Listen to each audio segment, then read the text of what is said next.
बोले देवादिदेव श्री आदिनाथ भगवान की जय जय जय। देवादिदेव श्री महावीर भगवान की जय जय जय। संत शिरोमणि गुरुवराचार्य श्री विद्यासागर जी महाराज की जय जय जय। नवाचार्य श्री समय सागर जी महाराज की जय जय जय। गुणैतन प्रणीता शंका समाधान भावना एक प्रवर्तक जन जन के संत प्रखर वक्ता बोले परम पूज मनी श्री प्रमाण सागर जी महाराज की। बोले परम पूज मुनिवर श्री निर्वेक सागर जी महाराज की। बोले परम पूज मुनिवर श्री संधान सागर जी महाराज की।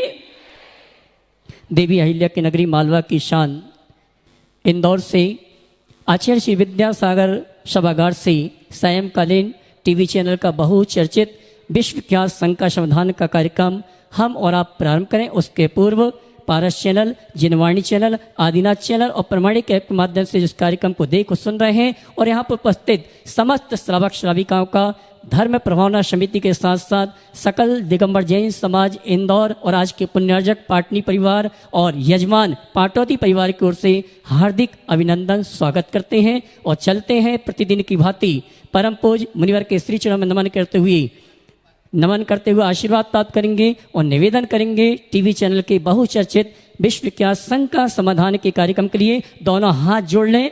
बोलेंगे हे मुनिवर, आवाज कम आ रही है, हे मुनिवर नमोस्तु, हे गुरुवर नमोस्तु, हे मुनिवर नमोस्तु।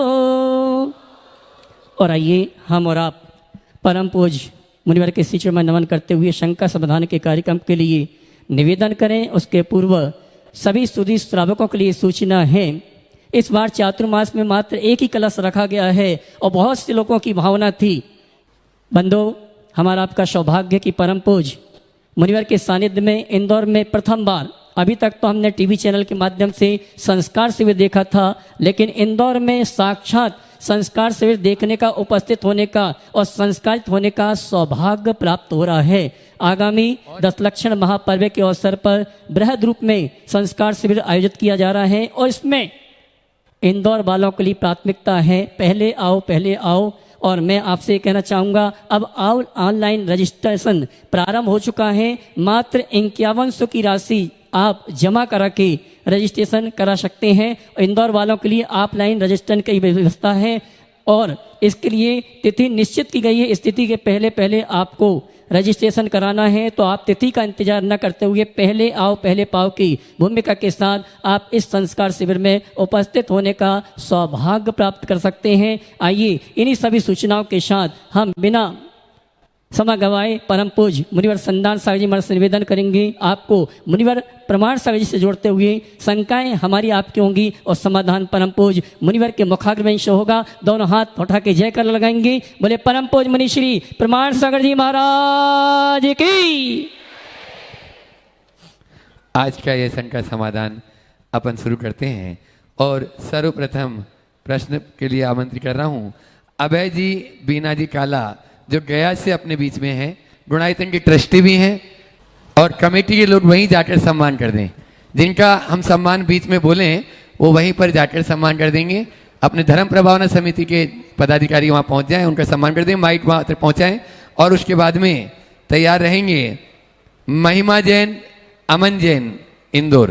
परम श्रद्धेय तीनों गुरुवर के चरणों में मेरा बारंबार नमोस्तु। गुरुवर, मेरी जिज्ञासा यह है, समय कम है, मंजिल दूर है, फिर भी हम लोगों की दृष्टि पर में ही लगी रहती है।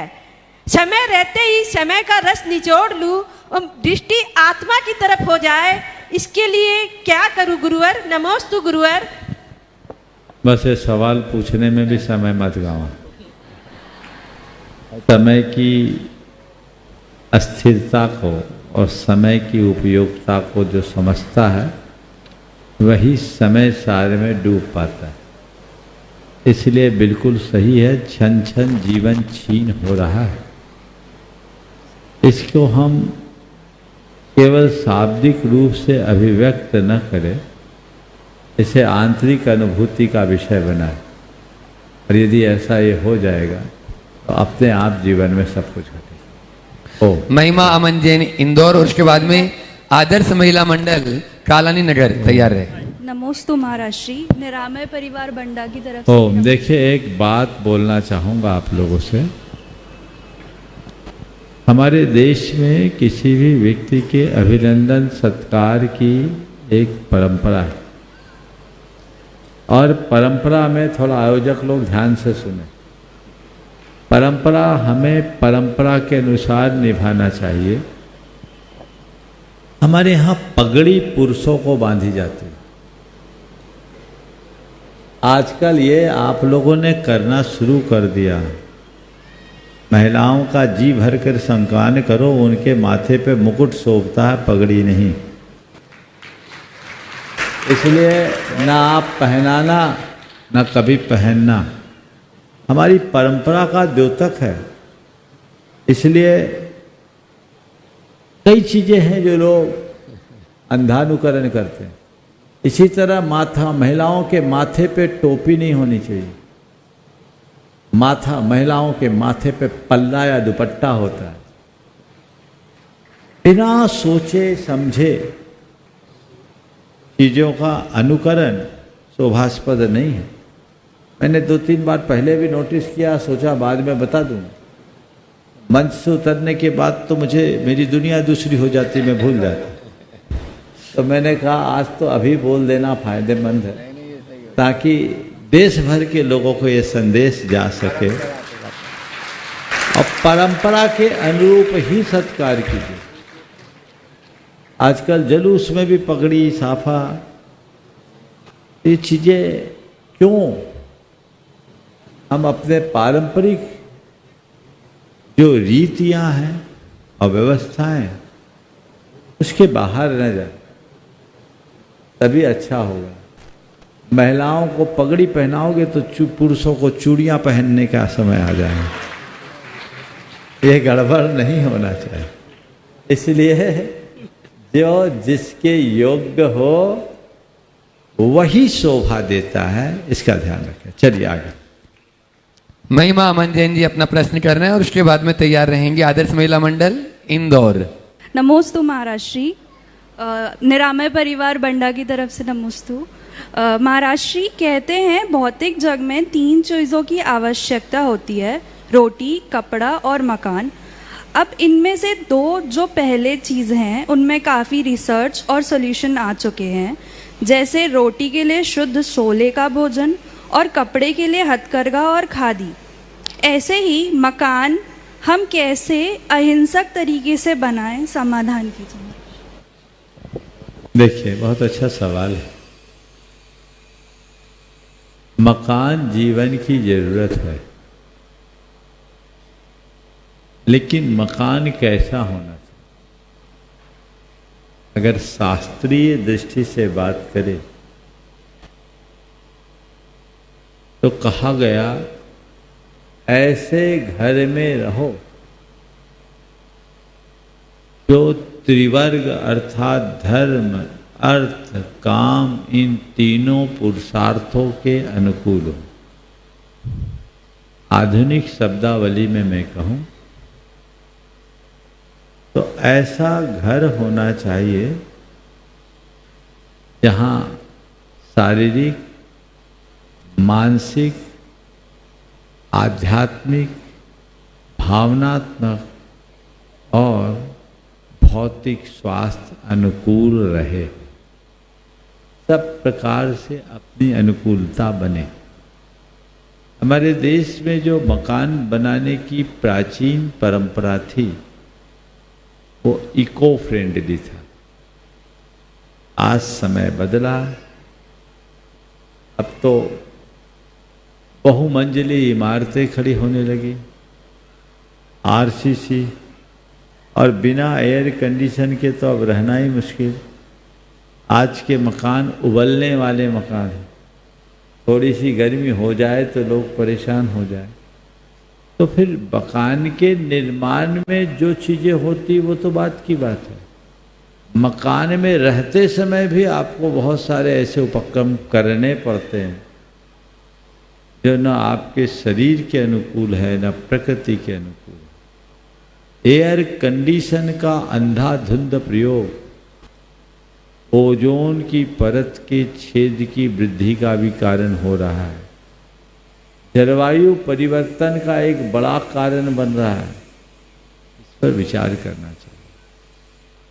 और हमारे शरीर में पार्किंसन जैसी बीमारी के कारणों में एक बड़ा कारण 24 घंटे एयर कंडीशन में रहना भी बताया गया। अब महाराज घर ऐसा है तो अब क्या करें, करना तो पड़ता ही। तो मैं कहूँगा भले घर छोटा बनाओ पर ऐसा बनाओ जहाँ तुम नेचुरल तरीके से रह सको। अभी जो आर्किटेक्ट में नया आर्किटेक्चर डेवलप हुआ है, तुम तो आर्किटेक्ट हो, इस चीज़ को समझती होगी। भारत नहीं, भारत से बाहर भी इस पर काम हो रहा है। 2 दीवालों के बीच में गैप रखा जाता है, उसमें थर्माकोल या और कुछ ग्रासूल वगैरह कुछ ऐसे चीज़ें, बैड कंडक्ट चीज़ें रखते हैं जो टेम्परेचर को मेंटेन करते हैं। तो जो भी आधुनिक तकनीक है, उस तकनीक का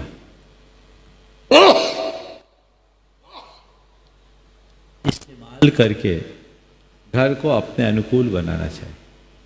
हालांकि जैसे हम आधुनिक तकनीक करें, वो आधुनिक नहीं है, हमारी प्राचीन तकनीक का ही अनुकरण। मुझे एक आर्किटेक्ट ने बात कही कि फतेहपुर सीकरी में अकबर का एक महल है, वो पुराने जमाने के एसी के कंसेप्ट पे है।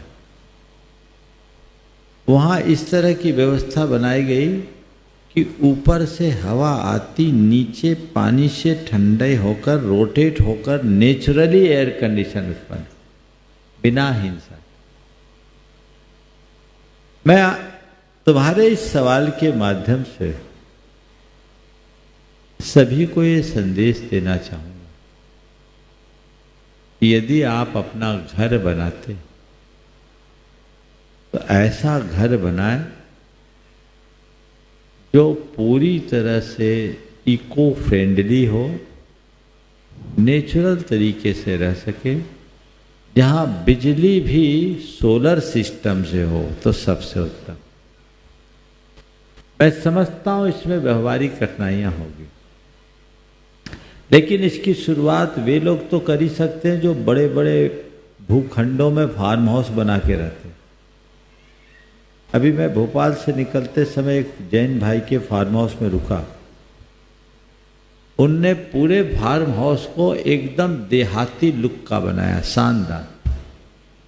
एक भी पलंग नहीं था, खाट थे, खटिया। हमारे साथ के लोगों ने खूब आनंद लिया खटिया में सोने का।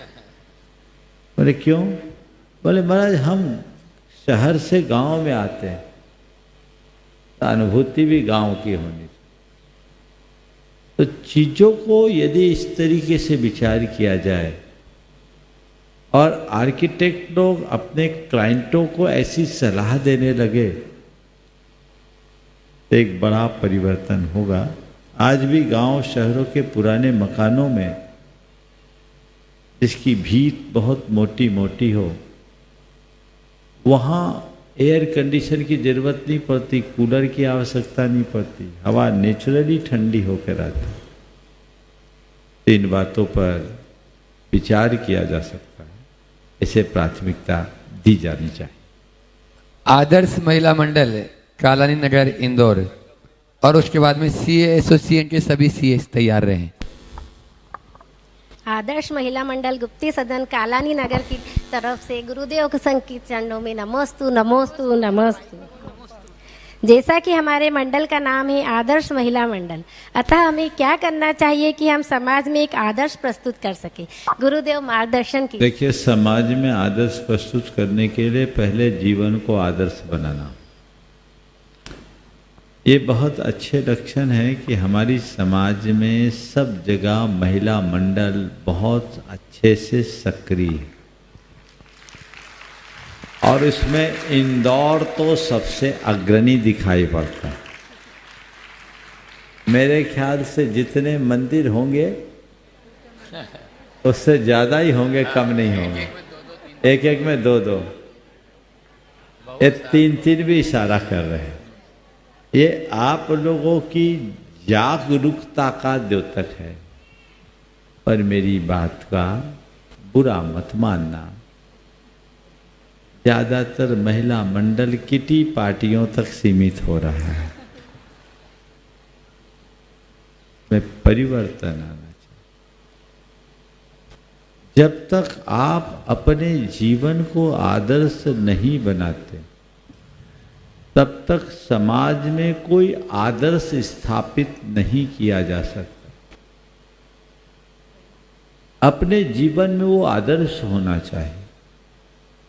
जो नार्योचित कर्तव्य और गुण हैं उन्हें आत्मसात करना चाहिए। यदि ऐसा होता है तो उसके सुपरिणाम आएंगे और वही परिणाम हमारे जीवन को बेहतर बनाएंगे। कभी विस्तार से चर्चा करेंगे एक आदर्श नारी के संदर्भ में। नमोस्तु गुरुदेव, नमोस्तु। आज अपने बीच में सीओ एसोसिएशन से सीए पंकज जी शाह, सीए मनीषी जैन, सीए अनंत पंकज, सीए अनिल जैन, मौसम शाह, मिलिंद शर्मा, सारा ग्रुप, साज जैन, प्राज जैन, सौम्य बम, ये सभी हैं। एक बार जोरदार ताली बजा दीजिए इन सभी सीओ के लिए। और भी जो यहाँ पर सीए हों तो वो भी इनके साथ में आ जाएं और खड़े हो जाएं। नमस्ते गुरुदेव। हम लोग चार्टर्ड अकाउंटेंट्स राष्ट्र निर्माण के लिए अपने क्लाइंट्स को प्रेरणा देते हैं कि आप सही तरीके से कर भरिए, टैक्स दीजिए ताकि राष्ट्र निर्माण हो सके। पर कई बार कुछ अव्यावहारिक प्रावधानों के कारण ये समस्या आ जाती है कि क्लाइंट के लिए वो करना तो व्यवसाय चला ही नहीं सकता। तो कानून में रहते हुए हम उनको सलाह देते हैं कि जो कानून की ड्राफ्टिंग की कमियां हैं उसके द्वारा वो उससे बच सकें। तो क्या ऐसा करने से हमें कोई दोष लगता है और ऐसा करना चाहिए? इस पे आपका देखिए, दो तरह की स्थितियां, एक अनैतिक और एक अवैधानिक। अनैतिक कर्म तो सर्वथा त्याज्य है, होना ही नहीं चाहिए। किसी के साथ छल कपट धोखाधड़ी या नैतिकता के अंतर्गत है। अवैधानिक काम वो होता है जो हम वैधानिक नियमों के विरुद्ध करते हैं, उससे भी बचना चाहिए। आप लोग चार्टर्ड अकाउंटेंट हैं, आपका काम ऑडिट करना है और अपने क्लाइंट को रास्ता दिखाना। यदि सरकारी विधानों के अनुसार आप उन्हें कोई रास्ता बताते हैं तो इसमें कोई दोष नहीं, क्योंकि आपको फीस ही इसी चीज की मिलती है। एक वकील यदि किसी का केस लड़ रहा है और ये जानते हुए भी ये अपराधी है, फिर भी केस लड़ रहा है, तो आपके ही सवाल को अगर मैं उसके साथ खड़ा करके रखूं तो कहेंगे कि ये एक अपराधी का सपोर्ट कर रहा है। धार्मिक दृष्टि से अपराधी का सपोर्ट करना पाप है ना?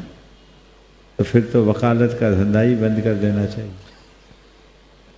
लेकिन यदि हम दूसरी दृष्टि से देखें तो वो न्याय के लिए लड़ रहा है। किसी अपराधी ने अपराध किया और उसे अतिरिक्त सजा से बचाने के लिए वो लड़ रहा है, तो वह एक अच्छे सेवा का कर्म कर रहा है। उतनी ही सजा मिले जो हमारे भारतीय कानून के अंतर्गत हो, कम से कम में जितना काम चल जाए तो मैं उसे गलत नहीं कहूँगा। लेकिन अपराधी को निरपराध सिद्ध करने में शक्ति लगाए जानते हुए भी, तो वो दोष का भागी होगा। इसी तरह आप लोगों के संदर्भ में मैं कहता हूं, तुम तो जितना उल्टा सीधा करना है करो, मेरे पास गणित है, मैं सबका रास्ता निकाल दूंगा। तो घोर अवैधानिक कार्य लेकिन हाँ, सरकारी नियमों की सुरक्षा करते हुए, उस सीमा में रहते हुए सामने वाले को जितना लाभ पहुंचाए वो पहुंचाए तो कोई हानि नहीं। लेकिन तुम्हारे माध्यम से मैं सभी चार्टर्ड अकाउंटेंट से एक संदेश देना चाहूँ। आप जिस किसी भी कंपनी या प्रतिष्ठान का ऑडिट करते हो, देखो इसका काम क्या है, इनका धंधा क्या है। जिनके व्यापार में हिंसा है या जो हिंसा का व्यापार करते हैं, उनके काम से परहेज करो, क्योंकि आपके द्वारा उसका ऑडिट करना यानी उसके सारे पाप पर अपनी सम्मति की मुहर लगाना है। आप ये मत सोचिए कि मैं कुछ नहीं कर रहा हूं, आप सबके अनुमोदक बन रहे हैं, इसलिए उससे बचना चाहिए। अपने बीच में आज गाजियाबाद से गुणायतन की ट्रस्टी रवि जी जैन यहाँ पर उपस्थित हैं, पूरे परिवार के साथ में। एक बार जोरदार तालियों से उनका सम्मान करें। और समिति के धर्म प्रभावन समिति के पदाधिकारीगण वहीं पर जाकर उनका सम्मान कर देंगे भारतीय परंपरा अनुसार। और उसके बाद में तैयार रहेंगे नमस्ते महाराज, नमस्ते महाराज, नमस्ते। प्रकाश सुनीता जैन सुकी सिमनिया जो गुणायतन की ट्रस्टी है। महाराज जी, मेरा प्रश्न नहीं है, मेरे दोस्त का प्रश्न है। आजकल उसको ऑफिस है ना 8 बजे जाना होता है, आगे सर्दियों के दिन है। वो कह रहा है अगर मैं पहले पूजा कर लूं और बाद में पक्षाल करूं 7:15 7:30 बजे से होएगी, तो हो सकता है ऐसा क्या? देखिए, आवश्यक व्यवस्था के अनुरूप अगर ऐसा करना पड़ता है तो कोई बाधा नहीं, कर सकते। जब कभी भी ऐसी स्थिति हो, अभिषेक बाद में हो रहा है, हमारे पास समय कम है, उसका नियम है सुबह दोनों चीजों का, तो सुबह पूजा चल जाएगा, कर सकते। चलिए आगे। नमस्ते महाराज, नमस्ते। प्रकाश सुनीता जैन सुकी सिमनिया। और उसके बाद में जो रात दिन यहाँ पर गुरु भक्ति ही नहीं, आपके भी सेवा में पूर्ण रूप से लगे रहते हैं, ऐसे सारांश भाई ताजपुर वाले यहाँ पर उपस्थित हैं पूरे परिवार के साथ में। सारांश जी जैन ताजपुर वे आ जाएं, हाँ, अपने परिवार के साथ में। गुणायतन ट्रस्टी भी हैं, जोरदार ताली से उनका स्वागत भी करें। और उसके बाद में अक्षय जी जैन गुणायतन, वे भी तैयार रहें अपनी पूरी टीम के साथ में। नमोस्तु महाराज जी, नमोस्तु महाराज जी। मेरा प्रश्न ये है, अकाल अगर अनाज का हो तो मानव मरता है, किंतु अकाल अगर संस्कारों का हो तो मानवता मरती है। तो महाराज जी, मानवता जीवित रखने के लिए क्या पुरुषार्थ करें? अकाल अगर अनाज का हो तो मानव मरता है, और अकाल अगर संस्कारों का हो तो मानवता मरती है। आपने पूछा मानवता को बचाने के लिए क्या करें? संस्कारों की फसल उगा, अनाज उगाने का जितना हम यत्न करते हैं, यदि संस्कारों को पल्लवित करने का वैसा प्रयत्न बना रहे तो कोई कठिनाई। सारांश जी जैन अपना प्रश्न कर रहे हैं। और उसके बाद में अक्षय जी जैन गुणायतन पूरी टीम के साथ में, विवेक भाई कुनकुरी और सभी तैयार रहेंगे। महाराज श्री को मेरा नमोस्तु। महाराज श्री, मेरा प्रश्न ये है कि आज की युवा पीढ़ी अपनी परंपरा और अपने संस्कारों सब चीजों में लॉजिकल और साइंटिफिक रीजन ढूंढने लगी है। इस वजह से पुरानी परंपरा और संस्कार कम होते जा रहे हैं। तो महाराज श्री, हम दोनों चीजों को बैलेंस करके कैसे आगे बढ़े, कृपया मार्गदर्शन प्रदान करें। देखिए, अच्छी बात है, लॉजिकल होना बुरा नहीं, लेकिन लॉजिक उतना ही लगाओ जितना लगाना। हर जगह लॉजिक लगाने से अर्थ का अनर्थ हो जाता है, समझिए। हमेशा एक बात ध्यान रखना, तथ्य के लिए तर्क हो, तर्क के लिए तर्क नहीं। आज लोग हर चीज में लॉजिक लगाते हैं, पर कई चीजें ऐसी जिसको हम ट्रेडिशनली ही करते आ रहे हैं और ट्रेडिशनली ही करते, उसमें कोई लॉजिक नहीं लगाते। कभी ये लॉजिक क्यों नहीं लगाते कि हम दाहिने हाथ से ही क्यों खाते, बाएं हाथ से क्यों नहीं खाते? बोलो, नई जनरेशन से पूछो। सब चीज में लॉजिक ढूंढना तो इसमें भी लॉजिक ढूंढो। तो ये हम करते हैं इसलिए करते हैं, समझ गए? यहाँ कोई लॉजिक नहीं। इसी तरीके से हमें अपने जीवन में कुछ जगह लॉजिकल होना चाहिए, कुछ जगह प्रैक्टिकल होना चाहिए, कुछ जगह ट्रेडिशनल होना चाहिए। हम दाहिने हाथ से खा रहे तो इसका कोई लॉजिक नहीं है। हमारे संस्कार है, ट्रेडिशनली कर रहे हैं। कुछ लेफ्ट हैंडर होता है, लेफ्ट हैंड से खाते हैं। पर अगर कोई बाएं हाथ से खा रहा है तो गलत है और दाहिने हाथ से खा रहा है तो सही, ऐसा कहना ठीक नहीं है। लेकिन जो दाहिने हाथ से खा रहा उसके लिए दाहिने हाथ से खाना ही ठीक है, ये हमने ट्रेडिशनली मान रखा है, क्या दिक्कत है? लॉजिक वहां लगा जहां हमारे परंपराओं पर, हमारे समाज पर, हमारे स्वास्थ्य पर, हमारी सेहत पर, हमारे धर्म पर, हमारी संस्कृति पर कोई आंच आता दिखे। जैन धर्म में एक बहुत मार्के की बात कही गई। जैन धर्म में कहा गया कि सर्वम ही खलु जैनानाम प्रमाणम लौकिको विधि यत्र सम्यक्त हानि न च प्रतिदूषणम। जैन धर्म में हर किसी बात को एक्सेप्ट करने की बात नहीं कही, पर कहा दो जगह दो बातों को बचाकर कोई भी बात हो बिना तर्क के एक्सेप्ट कर लो।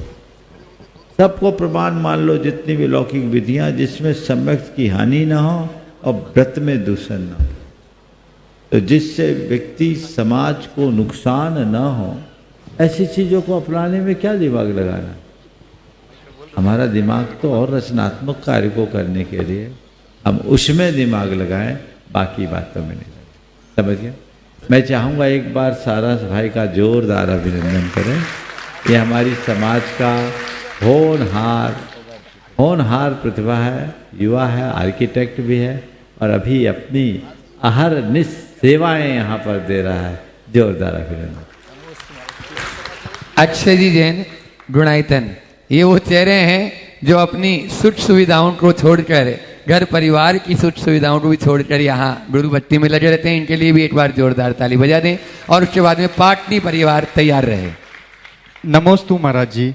महाराज जी, मेरी शंका है, यदि किसी परिवार का कोई सदस्य पूजा पाठ विधान जाप आदि करता हो पर बढ़ती उम्र और मेडिकल प्रॉब्लम के कारण वो ये ना कर पाए, तो ऐसी स्थिति में जब उस सदस्य की शारीरिक स्थिति निरंतर क्षीण हो रही हो और वो सब जानते हुए भी डिसीजन ना ले पाए, तो उसे उस परिवार के सदस्यों उस जीव के कल्याण के भाव से उसे व्रत प्रतिमा दिलवा सकते हैं क्या? अतः समय उसे सल्लेखना व्रत दिलवा दें तो क्या उचित है या अनुचित?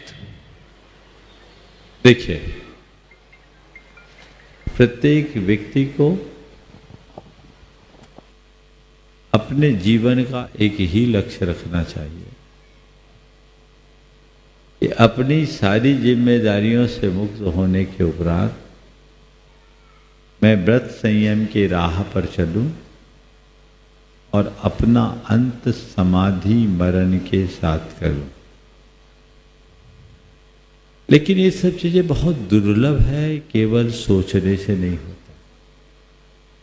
कई लोगों के साथ बड़ी विषम स्थितियां भी निर्मित हो जाती।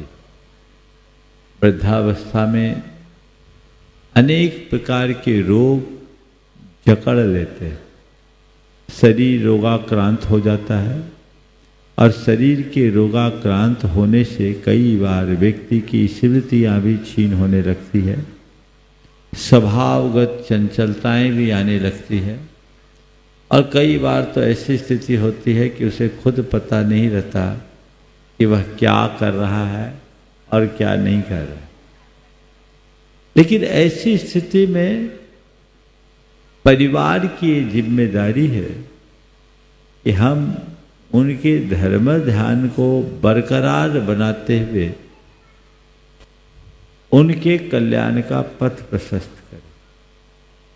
मैं दो उदाहरण आज आप सबके बीच रखूंगा। एक सज्जन थे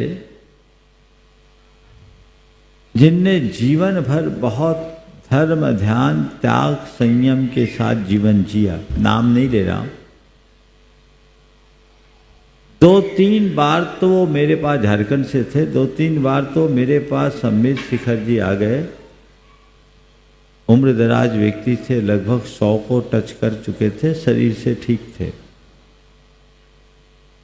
कि अब मेरे पास ज़्यादा उम्र नहीं बची, मुझे तो दीक्षा दो, मुझे समाधि लेनी। लेकिन वैसी स्थिति थी नहीं, वापस घर गए। लेकिन कभी कभी बुढ़ापे में मति भ्रम जैसी स्थिति आती, तो कई बार वो अपने बच्चों से रात में कहते चलो पान खाने चलना है, जबकि जिंदगी में कभी पान नहीं खाए। कभी कहते चलो आज मुझे रसगुल्ला खिला दो, लेकिन उनके बेटों की और बहुओं की सराहना करनी होगी। वो उस स्थिति में उनको समझाते, क्योंकि उस समय बुढ़ापे में व्यक्ति बच्चे की भांति हो जाए, उसे समझाते कि बाबूजी आपका ये त्याग है, आप क्या करोगे, आपने कभी जीवन में नहीं खाया, तो तुरंत उनको स्मृति आ जाए। और उनका अंत इतना अच्छा हुआ कि आप कल्पना नहीं करेंगे। वो भगवान के दर्शन करने गए, मंदिर से घर आए, सब नियम आदि त्याग करके नमोकार जपते जपते शरीर छोड़ दिया। उनके बच्चों ने उन्हें संभाला। अभी एक अच्छा उदाहरण है, वर्तमान में चल ही रहा है। हमारे मुकेश जी, दिल्ली वाले मुकेश जी, उनके पिताजी चेतन दास जी, वृद्धावस्था है, 85 के करीब उनकी उम्र होगी। उनकी बहू कीर्ति और पोते उनकी सेवा में अनुरक्त है। मुझे मालूम पड़ा, वो जब मेरे पास आते थे, पिछले साल शिखर जी थे, पूरे चातुर्मास कहते थे मेरी समाधि कराइएगा महाराज। बहुत ज्यादा उनकी साधना नहीं, लेकिन भावना थी, पर इन दिनों उनकी स्मृति थोड़ी छीन। लेकिन जब वो पूरी तरह होश हवास में थे, उनकी बहू ने उनको एक प्रतिमा के व्रत दिलवा दिया। उनने एक प्रतिमा ले लिया ये सोचकर कि अव्रती होने से व्रती होना अच्छा। और आप सुनकर ताज्जुब करोगे, जब से उनने प्रतिमा ली, उनके स्वास्थ्य में रिकवरी होना शुरू हो गई। एलोपैथ की दवाइयाँ उनने सब बंद कर दी, और बहुत स्वल्प दवाइयों में आयुर्वेद में है। स्थिति अच्छी है।